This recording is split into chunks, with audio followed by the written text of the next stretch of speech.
Assalamu alaikum ve rahmetullahi ve berekatuhu. Qadirlik Facebook'taki dünyanın her qaysi joylaridagi Uyghur tilini anlab tushunadigan Uyg'urning o'tida kuyib suyida oqadigan jinim do'stlarim.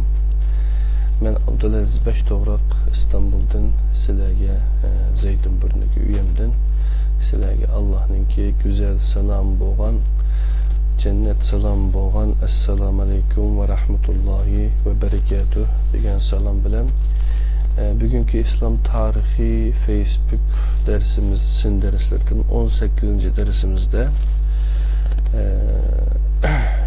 7. babninki İslam medeniyeti degan babninki 2. mavzusi ilim ve tefekkür degan mavzuda İslam ve bilim ondakin o'qitish faoliyatları degan mazmunni qo'limdagi bu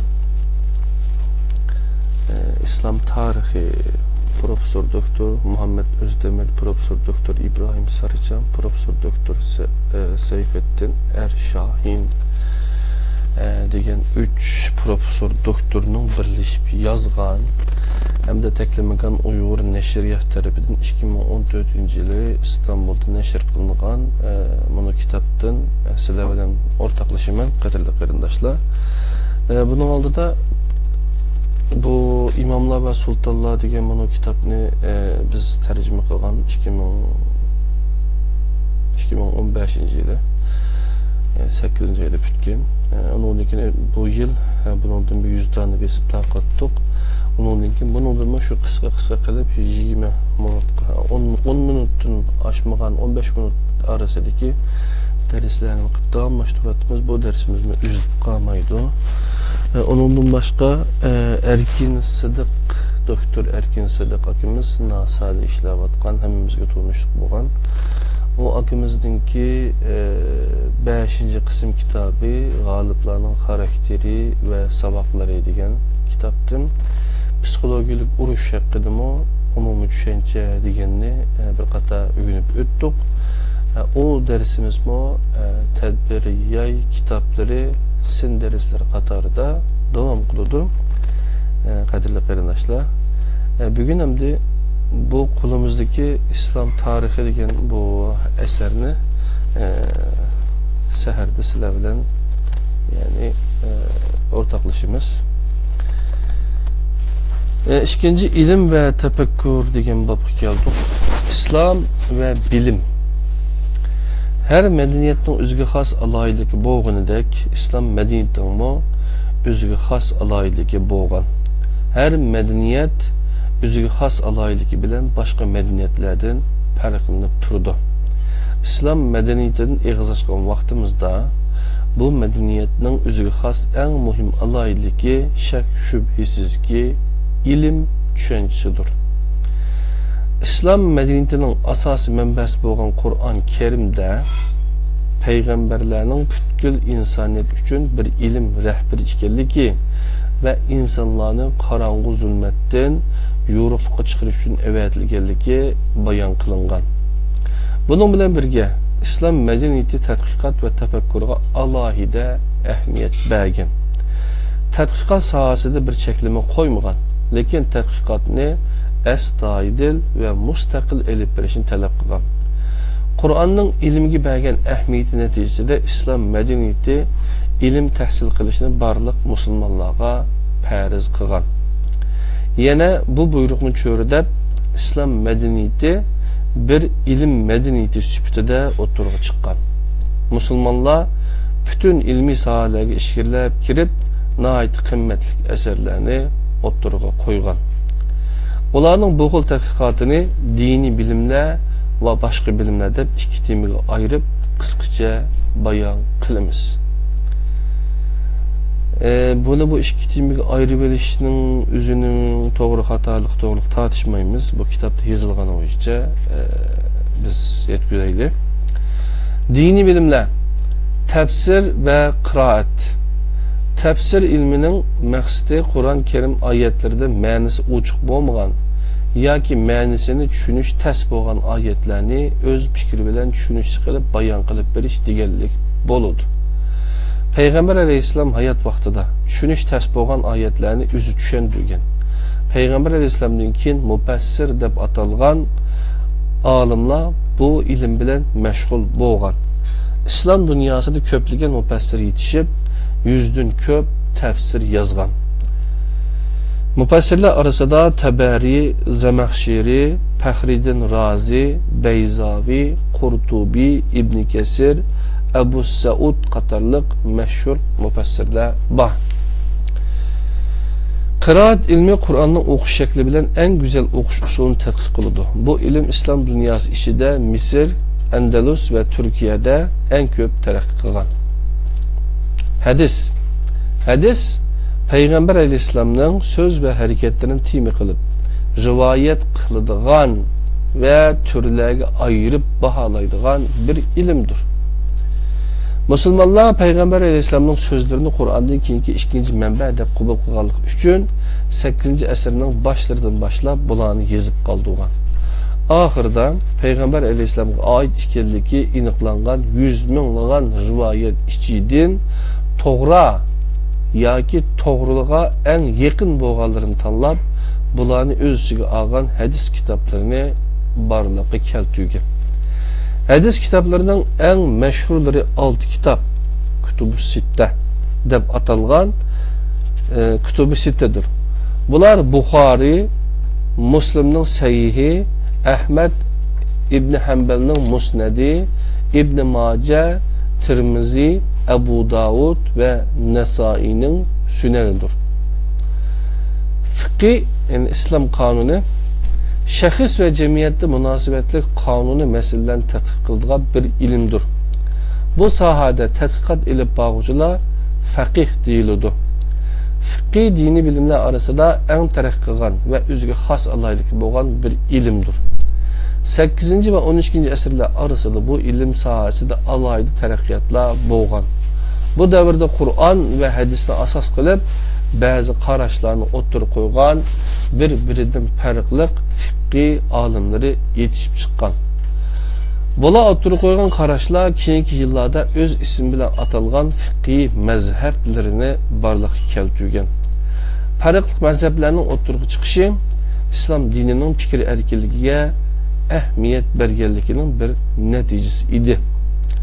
Coğrafi cihetten Hanefi mezhebi Orta Asya, Anatoliya, Balkan ve Hindistan'a, Maliki mezhebi Şimal Afrika, Endolus'a, Şafi mezhebi Mısır ve Hindonezya'ya, Hanbali mezhebi Arabistan'a keng tarqalgan.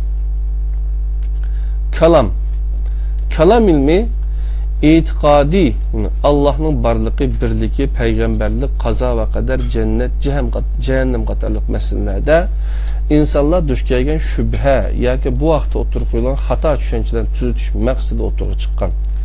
Musulmonlar fathiylar orqali har xil to'proqlarni hokimiyat doirasiga qo'shgandan keyin har xil dinlardan ko'p sonliq insonlar islomiyatga kirgan. Bu insanlar Müslüman bo'lgan bo'lsa-mu, ammo ilgiriki dinlarining odatlarini butunlay tashib etilmagan. Ularning bu ahvoli yangi masalalarni keltirib chiqargan. Yangi Müslüman bo'lganlar o'tirisida islom aqidasiga uyg'un kelmaydigan ba'zi qarashlarni himoya qilganlar bo'lgan. Ular Qur'onni bu qarashlar asosida izohlashga boshlagan. Bu xalqning ichidan chiqqan ba'zi olimlar bu qarashchilarni tanqid qilib bu qarashlarning xatoligini o'tirib qo'yishga tirishgan. Bunun bilan kalam ilmining asosi qurilgan. Türk qavmidan bo'lgan Abu Mansur Maturidi ve Abu Hasan Ash'ari kalam olimlarining oldin qatoridagi kishilaridir. Vaqtning o'tishi bilan bularning qarashlari atrofida ikki buyuk iqim shakllantirgan. Bu iqimlar Maturidilik ve Ash'arilikdan iborat bo'lgan. Tasavvuf İslam dininin ahlaki prensiplerinin şəxslər tərəfindən qəbul qılınıb, əməliyyatda icra qılınışını məqsəd qılğan bir ilimdir. Tasavvufu qarashlar Abbasiler dövründə tərəqqi qılğan. Bulubmu Ərəb olmayan Müslüman xalqlar arasında keng tarqalğan. Bundaq buluşda tasavvufda Allah ve peygamber söygüsünü asasi maksat kılgan tebliğ usulü muhim rol oynagan. İslam dünyasında köp sanda mutasavvuf yetişip çıkan, yani köp sanda tasavvuf münasebetlik eserler yazılgan. Hellacı Mansur, Bayezidi Bestami, Cüneydi Bağdadi, Mevlana, Yunus Emre, Hacı Bektaşi Veli Katarlık, Hacı Bektaşi Veli Katarlık kişiler Türk ve İslam dünyasında yetişken meşhur mutasavvıflardır. Tasavvuftan batıl, hurapi akidesi bar kişi ve gruplar paydalanıp ketken.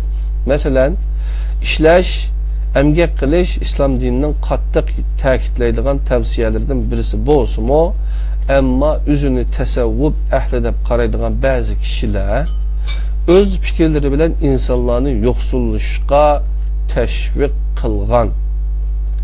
Yana bu kishilar Payg'ambar alayhisolamni xristianlarning Hazrati Isoni muqaddaslaştirayotganidek chekidan oshgan maqtashlar bilan 20 yil darajasiga ko'tarayotgan. Ammo haqiqiy mutasavviflar bu xil fikrlarga qarshi chiqqan. Yana boshqa ilmlar, tarix, musulmonlar orasida tarix haqida tunji asar Payg'ambar alayhisolamning hayotini bilish maqsadida o'ttirib chiqqan. Bu ishtiyoq natijasida Payg'ambar alayhisolamning hayoti va musulmonlarni qo'g'dash uchun elib borgan urushlar bayon qilingan siyar, mag'ozi asarlari o'ttirib chiqqan. Vaqtning o'tishi bilan musulmonlar tarixga keng doiradan qarashga boshlagan. Bunun neticesinde musulmonlar ve başka xalqlarning tarixi birlikte yazılgan umumi tarix eserleri barliqqa kelgan.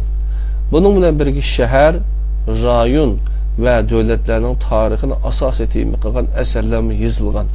Bular shahar, rayon ve xonadon tarixi deb atalgan. Musulmon tarixshunoslarning ko'p qismi tarix bilan shug'ullanishning maqsadining o'tmishdan ibrat elish ekanligini bayon qilgan. Ular hodisalarni sabab va natija bilan tadqiq qilishga ahamiyat bergan. Bunun bilan birga sabab natija ustida to'xtalmay, hodisalarga munosabat rivoyatlarni faqat xotir qoldirish bilan kifoya qilgan tarixchilarmo barliqqa kelgan. Coğrafya. Coğrafya musulmonlarning eng ko'p ahamiyat bergan ve dünya miqyosida to'pa qo'shgan bir ilm turidir. Bu sahada Arab, Paris yani İran ve Türk kavimlerinden coğrafyashunos olimlar ko'p sonda eser yazıp kaldırgan. Musulmon coğrafyashunoslar Girik ve Rim coğrafyashunoslaridan ko'p derecede eşip tushgan. Mesela meşhur Türk coğrafyashunosi Piri Reis chizgan dünya xaritasının siri günümüzde mi içilmeyotidir. El-İdrisi, Ebu Ubeyde el-Bekri, El-Biruni, Yakut el-Hamevi qatarlı kişiler dünyada meşhur coğrafyashunos alimlardır. Felsefe. Musulmonlar arasındaki felsefe sahasidagi tunji tadqiqot musulmonlarning Girik felsefesi bilan tunishishidan keyin barliqqa kelgan.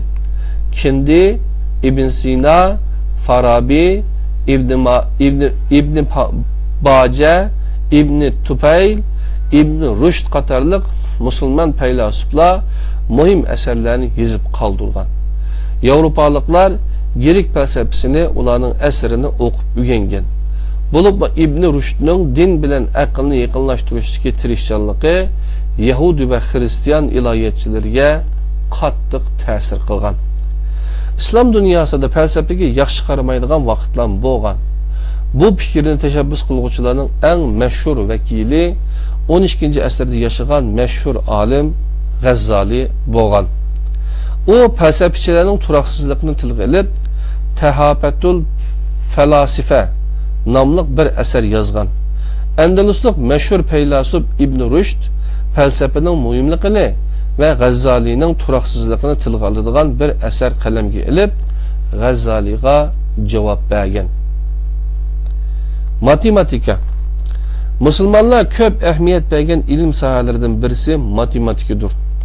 Qiblenin bekitilishi namoz vaqtlarini belgilash, mirosni taqsim qilish qatorliq masalalar musulmonlarni matematikani tadqiq qilishga turtki qilgan.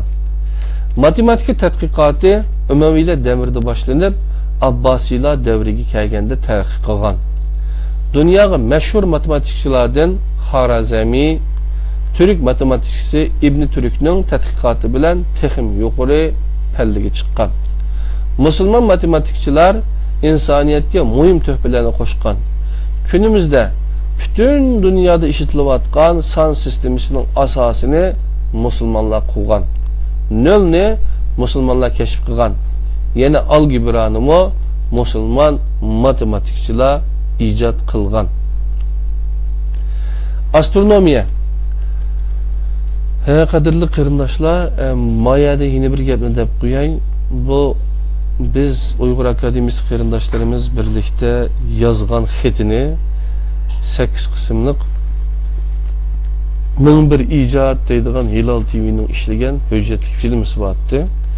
Shu yerda biz xatlik qilib tarjima qilib to'rda e'lon qilib qo'ydik. 1001 ijod deb izlasanglar maxsus sahifa ochib qo'ydim Facebookda. Aşağıdan kürvasanlar buludu, xatlik Türkçe sözleydi, xatlik düşündürdü. Moşum işi diyen geplerim 7 saatlik ders kadarlı qarindoshlar.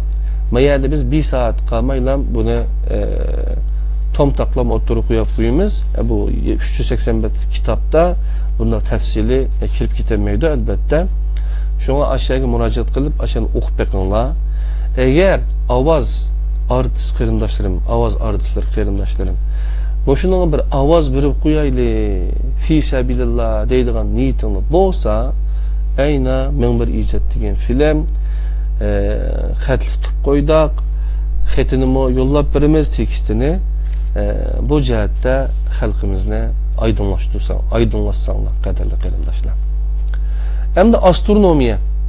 Musulmonlar matematika o'xshash astronomiya ilmigimi dastlab matematikaga o'xshash astronomiya ilmigimi dastlabki vaqtlardan boshlab ahamiyat berishga boshlagan. Bu sohadagi tadqiqot Umaviy hukmdori Abdulmalik davrida boshlanib, Abbosiylar davrida taraqqiy qilgan. Bo'libmi 11-asrda eng parlaq davriga kelgan.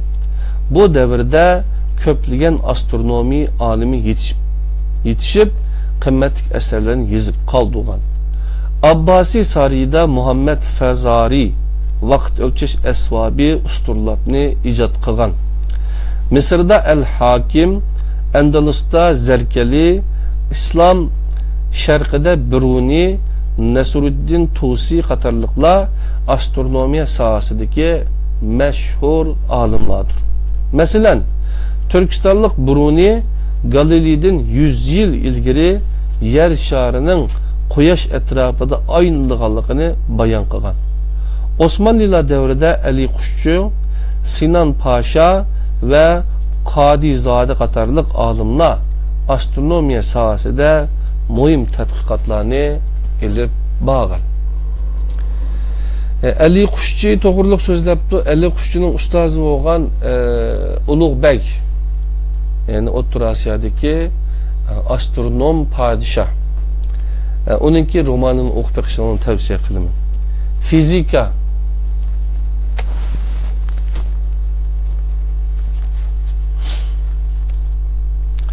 İslam ilim tarixida fizika tabiat bilimlari ishi taraqqiy qilgan. Musulmon olimlar bu sohada muhim tadqiqotlarni ilib borgan. Masalan, musulmon olimi Kindi nisbiylik nazariyasini Einstein'dan 100 yıl ilgili o'ttirg'a qo'ygan. İbn Haysam ko'rish sistemasi haqidagi kunimizdagi ma'lumotlarni 11-asrning boshlarida tilga olgan. İbn Rushd Kepler'den 400 yıl ilgili ko'zning tor tabiqasining ko'rish funksiyasi borligini aytgan. Mexaniklik harakat qiladigan tunji soatni musulmonlar ijod qilgan. Tunji qatimliq uch sinoqlarini yana musulmonlar qilgan. Andalus Ibn Firmas Osmanlı olimlaridan Hazarfen Ahmed Çelebi yasagan sayman orqali ma'lum egizlikka uchishni amalga oshirgan. Hem de ximiya. Hazırkı zaman ximiya ilminin taraqqiy qilishiga yana musulmon olimlar boshlamchilik qilgan. Jabir ibn Hayyan, Razi qatorliqlar bu ilm sohasining qurg'uvchilari hisoblanadi. Nitrik kislotasini tunji qatim Jabir ibn Hayyan ishlatgan.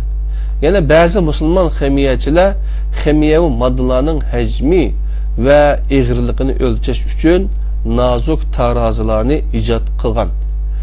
Yana ilgari ko'rilib boqmagan temitish usullarini barliqqa keltirgan. Tib, yani meditsina. Musulmonlar tibbiy ilmlarga ahamiyat bergan. Ayni vaqtda musulmon olimlarning bir qismi hakim, yani doktor edi. Musulmonlarning tibbiy sohadagi tadqiqoti g'aribliklarni hayron qoldirgan. Buning ta'siri 18-asrgacha davom qilgan. Dastlabda musulmon doktorlar tibbiy sohada girik va hindlik doktorlarning tadqiqotidan foydalangan. Ammo qisqa vaqtdan keyin bu tadqiqotda boshqalarning oldiga o'tib, yangi tadqiqotlarni o'tirg'a qo'ygan. Masalan, Ibn Sina'ning Qonun, yani El-Qanun fit-Tib nomli kitobi bu jihatda muhim o'rin tutadi. Tib tarixida alayda ahamiyatga ega bo'lgan qon aylanish sistemasini musulmon doktor Ibn Nafs kashf qilgan. Mikrobni tunji qatim Pasteurdan 400 yil ilgari turk olim va mutasavvib Aqshamseddin ijod qilgan. Kunimizdagi zamonaviy meditsinaning qurilishida musulmon olimlar büyük töhfe qo'shgan. Qadrlik do'stlarim, şu ilim to'g'riliq mena ilim va tafakkur degan bobni kichik mazmunni birlikda o'rganyapmiz. Bu jarayonda masalan diniy ilmlar, fanniy ilmlar deb ikkiga ayiribdi bu yerda. Endi fanniy boshqa ilmlar debdi. Tafsir va qiroat, hadis, fiqh, kalam, tasavvuf qatorliqlarni o'rgandik. Bir qator qisqa so'zlab o'tdik. Boshqa bilimlarni musbat ilmlarmi deb qo'ydim. Bunda tarix, coğrafya, felsefe, matematika, astronomiya, fizika, ximiya, tib, yani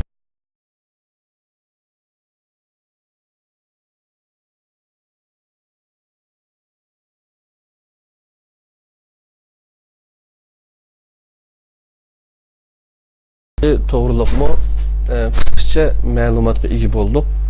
Hamda tafsiliy ma'lumotni 1001 ijod deb izlasanglar, uyg'urcha yozsanglar 1001ni nimacha yozsanglar sancha. 1001 ijodda Facebook'tan izlasanglar texnik tafsiliy ma'lumotlarga erisha olasizlar.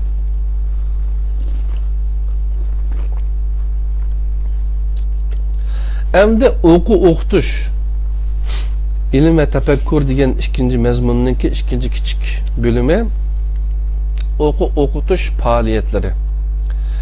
İslam meydana kelgandan başlap musulmonlar o'qitish, yani ma'arif deyli, ta'lim, terbiye desek mi buludu, işlariga alayda ahamiyat bergan.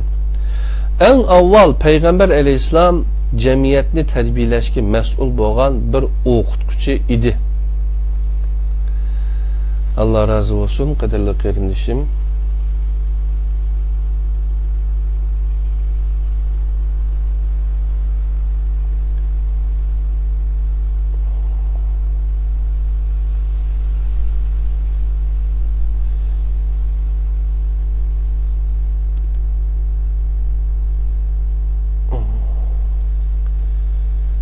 Bir mezmununu çalıp koy desem olmadı. Tamam. O'qitish faoliyatlari. Yani İslam meydana kelgandan başlap. Yani İslam meydana kelgandan başlap deganda ma kitobda bu tarix kitob. Şu Peygamber Aleyhisselam'dan başlaydı ekan, nübüvvetdan başlaydı ekan. Asli İslam insaniyet, insan, yani dünyada insan paydo bo'lgandan itibaren paydo bo'lganlik. Allah Subhanahu taala hem insan yaratganlik, hem onu yolbaş olan İslam'ın tarihini şu vaktin başlayımız hem. Yani İslam meydanı kelgandan başlap da abdu bu qarashga ben katılmayman. Şunda olsun kitap yazılğaçqa şu oquymiz endi. İslam meydana kelgandan başlap musulmonlar o'qitish ishlariga alohida ahamiyat bergan. Eng avval Payg'ambar alayhissalom jamiyatni tarbiyalashga mas'ul bo'lgan bir o'qituvchi edi.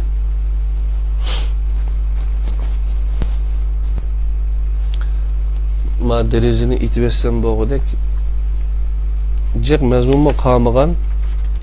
Tamam. İslam meydana kelgandan başlap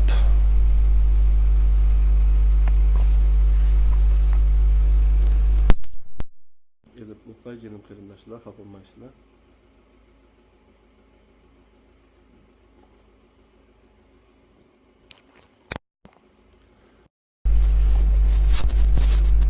Yani İslam meydana kelgandan başlap musulmonlar o'qitish ishlariga alohida ahamiyat bergan. En avval Peygamber Aleyhisselam cemiyette terbiyeleşki mesul bo'lgan bir o'qituvchi, yani muallim edi. Peygamber Aleyhisselam Mekke devri 610 yıldan 622 yılgacha da insanlara İslamiyetni bildirish uchun bazı sahabelerinin öylleri, Kabe hoylisi, bazar, yermenke qatorliq yerlerini işletken. Hicrettin keyin tunji ishni Peygamber Mescidi Nebevini selishdan başlagan. Bu mescidning Suffa deb atiladigan qismi o'qitish ishlari uchun ayrilgan. Suffada ba'zi vaqtlarda Peygamber Aleyhisselam bevosita dars bergan. Savatni chiqiradigan, Qur'on oyatlarini o'gitib izohlaydigan o'qituvchilar bo'lgan. Suffaning yanında mescitlerinin namaz üçün ayrılgan kısmında o'qish faoliyatları kılıngan. İslam dünyasında cami, mescitte asrlardan tartib ibadet makanı buluşlan birge mekteplik vazifasini davamlaştırıp kelgan. Camilarda tafsir, hadis, fiqh qatorliq diniy bilimlar bilan birlikda adabiyot, tib, astronomi, matematik qatorliq bilimlarmi o'rgatilgan. Kallam boshunda bir narsa kechdi, hozir o'tdi. Hozir mening yonimizda bir maktab bor. Bu maktab yetishmay, ettiganlik sinib, tushtinkinlik sinib deb bir yillikning bolalarini ikkiga bo'lib, shu maktabda dars qilyapti. Ettigenlik balla, ettigenlik qopab barıdı, tushtinkinlik balla, şu uxlab, tushtinkin qopab bardıgan gibi. Muşundaq bir yerde, şundaq köp, dünya için en köp camiler bağlan bir devlet, İstanbul bulab mı? Mescitlerini kullansa, şuna mı ya koymasa, şularını aktif alat ekilip, şularını kullansa, bulmam desek şu. Esli buludu. Biz tarixda şuna qıptik emin ata-bobolarımız çok, ecdatlarımız. İslam tarixida Suffa ve mescitlerinin sırtida o'qitish faoliyatlarini elib boradigan yerlarmi qurilgan. Bular kitaplar, saraylar, kitap dükkanları, alimlarning öylari, adabiy sorunlar, tekke, zaviye ve medres qatorliqlardan ibaret. Qaratay medresinin bir ko'rinishda bir resim barkan bu kitapta.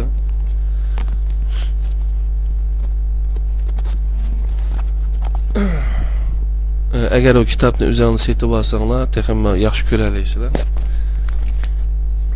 Stuporaxon ve Qutatqo'bilik kitobxonasida bor. Yani kitaplar, bular kunimizdagi boshlang'ich maktablarga o'xshaydi. Bu yerlarda o'qish, yozish, matematik, Kur'an kitaplar, bular günümüzdeki başlangıç mekteplerine o'xshaydi. Bu yerlerde o'qish, yozish, matematika, asosiy bilimleri, Qur'oni Kerim ve İslam dininin asosiy mazmunlari o'qitiladi. İslam dünyasida kitaplarning soni barg'ansir ko'paymoqda. Saraylar, davlat reisleri ve başka rehberler turadigan saraylarda muaddib deb atiladigan o'qituvchilar bo'lgan. Bu kişiler hükümdarlarının ballarını terbiyeleyen. Kitapçı dükkanları İslam medeniyetinin terakki kılışığı erişip bütün şehirlerde kitapçı dükkanları açılgan. Bu dükkanlarda ziyadiler bir yerga kelib her xil meselelerini muzokara qilgan. Bu sebepten dükkanlar ticaret üçün muhim bo'lganidek ta'lim terbiye işler üçün muhim bo'lgan. İnşallah bizden bu aşina bir kitapxonamiz bo'lsa. Alimlarning öylері. Bazı alimlar öyllerini o'qitish tarbiyaladigan bir maktabga aylantirgan. Büyük Türk hekimi İbn Sina akşamları uyida ko'plagan kishilarni tipqa munosabatlik asarlar o'qitgan. Adabiy so'rovlar Abbasiylar davrida keng tarqalgan bu so'rovlarda xalifa va vazirlarning nazoratida davrining mashhur olimlari ilmiy masalalarni muzokara qilish uchun bir yerga to'plangan. Madrasalar islom dunyosida ta'lim tarbiya xizmatlarini atrofliq va planliq elib berish uchun madrasalar qurilgan. Günümüzdeki universitetlarga o'xshaydigan bu aslahalarni tunji qatim Selçuklar Sultanı Alp Arslan qurgan. Bu madrasalar Nizamiye madrasalar deb atalgan. Alp Arslandan ilgiri G'aznalik Mahmud G'aznida, inisi Emir Nasir Nishapurda madrasaga o'xshash maharib aslahalarini qurgan. Ammo bular madrasaga o'xshash sistemalik bo'lmagan. Medreselerde hem dini hem fenni bilimler, til, edebiyat okutilgan. Bu muasseseler nihayet tezlikte İslam dünyasının hem tarafiga tarqalgan. Medreseler dersxonaları, o'quvchi yatakları, mescid, doktorxonaları, hammamları, aşxona ve kütüphaneleri bilen günümüzdeki üniversitelerga o'xshagan. Yuqorida so'zlab o'tilgan bu ma'rif organlarida ta'lim tarbiya xizmatlari bilan birga e'tiqodliq, tashabbuskor, mas'uliyatchan, ishchan, haqiqatni izlaydigan, xatoliklardan yiroq turadigan insonlar yetishtirishga tirishchilik ko'rsatilgan. Ayollarmo ta'lim tarbiya xizmatlaridan foydalangan. Her türlü bilim sahalarida mashhur bo'lgan ba'zi ayollar ta'lim tarbiyega munosabatli eserlerde ismi tilga ilingan. Ta'lim tarbiya xizmatlarini davlatga qaraganda xalq texmi ko'p rivojlantirgan. Bu xizmatlarni qilish uchun ko'p sonda vaqf qurilgan. Qadrli qarindoshlar.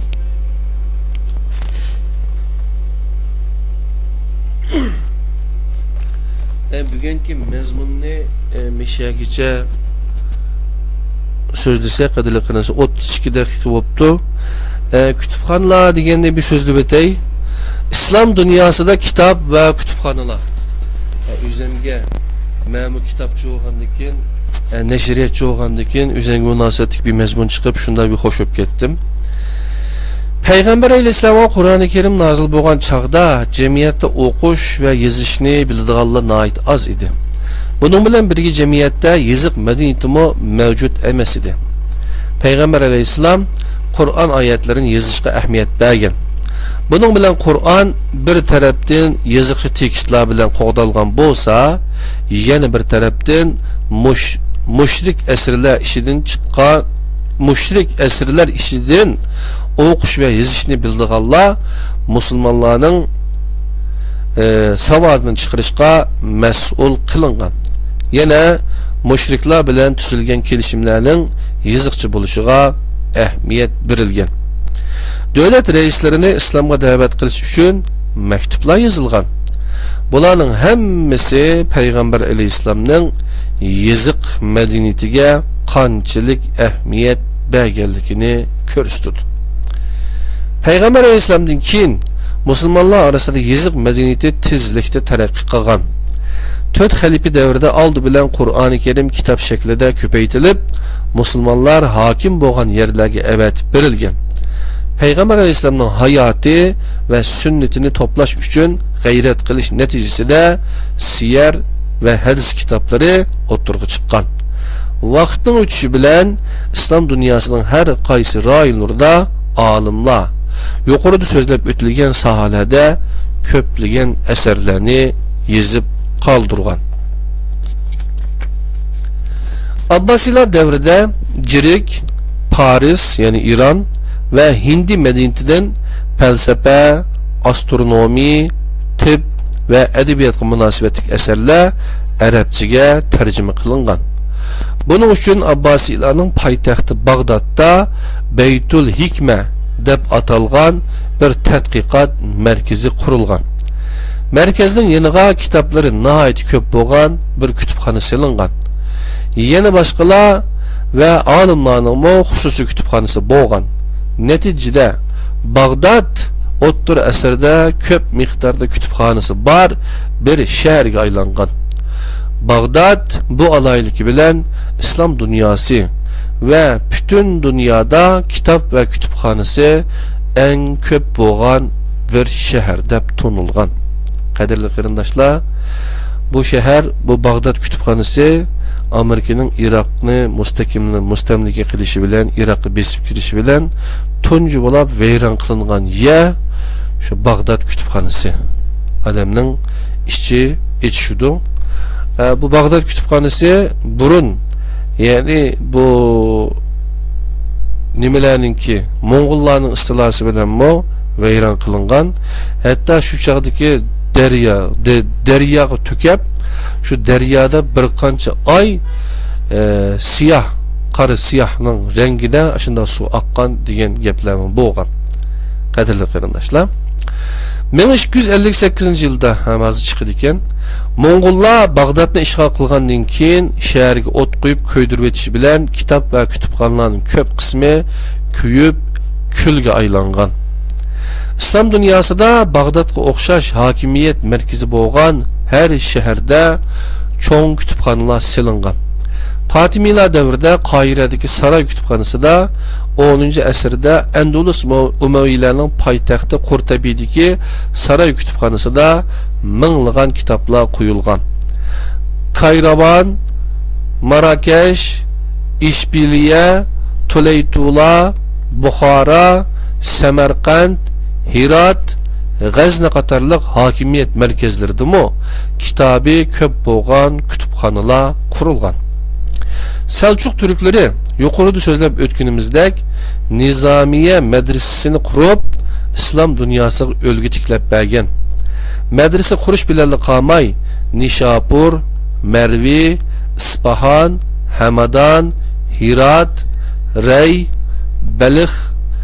Balx, Basra, Musul ve Buxara qatorliq shaharlarda her medresening yanida bir kutubxona sağgan. Anatoliya Selçuklularımı o'xshash faoliyat elib borgan. Medrese ve kütüpxonalarning ehtiyojini hal qilish uchun vaqflar qurgan. Hindistonda hokimiyat qilgan Türk milletining bo'lgan Babur sultonlari nihoyat yaxshi tarbiyalangan. Bu sultonlar edebiyat ve san'atni yaxshi ko'rganligi uchun alim ve edebiyatchilarni saroylarga to'ldirgan. Yana sarayga büyük bir kütüpxona soldurgan. Musulmon davlatlar ishida Osmanlı davlati kitap ve kütüpxonalarga alohida ahamiyat bergan. İstanbuldan başlab Bosnadan Bursagacha, Bursadan Bag'dodgacha bo'lgan Osmanlı shaharlarining hammasida musulmonlar tarafidan ko'p sonda kütüpxonalar qurilgan. Bu kütüpxonalarning ehtiyojini hal qilish uchun ko'p sonda vaqf qurilgan. Kunimizda Osmanlı'dan qolgan İstanbul kütüpxonalarida 100 mingdan ortiq kitob saqlanmoqda. Yani Qutatqu birlikmi, Türkitlar divanimi Türkiye'de neşr qilinib, Türkiye'de tepilib, qadrli qarindoshlar, to'tiya bilib, ko'ziga surtgidek bo'lib, Türk xalqi saqlab kelgan, neşr qilgan, qadrli qarindoshlarim. Shunga hamda bugun biz İslam tarixi degan bu kitobdan nihoyat yaxshi mazmunlarni o'qib o'tdik. Men o'zim nihoyat xushib qoldim. Bizning bir sog'lomlik salonimiz bordi. Aşağıda Gollandiyada o deyma akimiz ve doktor hacikimiz, tabip doktor akimiz. Ama şu okuş doğruluk, kitap doğruluk sözler bergendim. Onu anlagandım ki onlarım şunda hoşup kalgan. Hazır mı şu doğruluk gepler çıktı mı ne kadarlı qarindoshlarım. İnşallah 19. Facebook sin dersimizde İslam tarihi sin dersimizde kelgen yerimizden devam kılımız.